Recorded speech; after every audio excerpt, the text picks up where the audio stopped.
Europe 1, bonjour, le journal des sports. Samuel Etienne. À 6h11, juste après le journal d'Hélène Zélani, toute l'actualité sportive avec Jérôme Lacroix. Ça va, Jérôme? Très bien, vous. Bonjour à tous. À la une ce matin, les filles de l'équipe de France de basket, le vent dans le dos. 0 fracas pour ces Bleus. Elles ont tout gagné en ce début de championnat d'Europe en République tchèque. 3/3 au premier tour. La Slovénie, la Serbie et hier soir la Grèce. 70-63. Les voilà ainsi directement qualifiées pour les quarts de finale sans passer par un facultatif 8e. Et il fallait le faire, se targue Valérie Garnier, l'entraîneur, joint à Prague par Julien Froment. On voulait être là, on est là et il faut en profiter. Ce match ce soir nous permet d'aller directement en quart de finale, d'octroyer des jours de repos aux joueuses et d'éviter surtout un 8e de finale coup près qui peut vous sortir de la compétition, quoi. Donc bien sûr, être qualifié pour un quart de finale de l'Euro, voilà, c'est satisfaisant. Et ça donne de l'appétit. Et ça donne de l'appétit pour la suite, bien sûr. Et ce quart de finale, ce sera après-demain jeudi face aux Ukrainiennes ou aux Slovaques. Ces deux nations s'affrontent ce soir en 8e de finale. 0 fracas pour les Bleus, oui. je viens de comprendre. Voilà. Ouais, magnifique. Le basket ce matin, c'est aussi une finale du championnat de France à suspense entre Chalon-sur-Saône et Strasbourg. Alors le principe affrontement successif et la première équipe arrivée à 3 victoires est sacrée.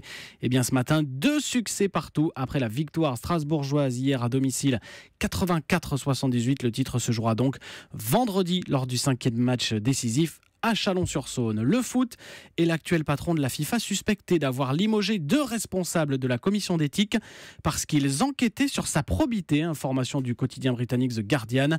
Avant son accession à la tête de la Fédération internationale en février 2016, il était sous le coup d'une enquête pour soupçon de favoritisme lors de l'élection d'un responsable du foot en Afrique en mars dernier.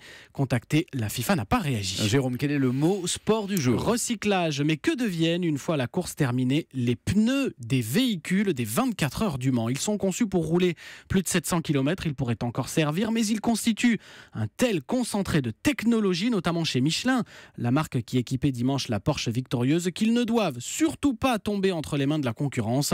Ils sont ainsi renvoyés à l'usine à Clermont, analysés et détruits puis recyclés en combustible ou en revêtement pour les aires de jeux d'enfants.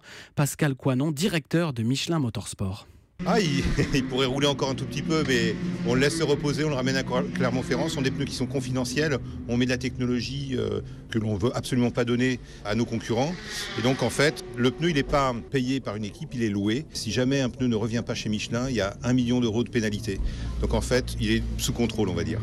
Et ça coûte cher du coup, des propos recueillis par Axel May pour Europe 1. Enfin, l'histoire du jour. C'est une date à cocher sur vos agendas. Si vous êtes ou pas d'ailleurs amateur de Formule 1, le retour du championnat du monde de F1 en France.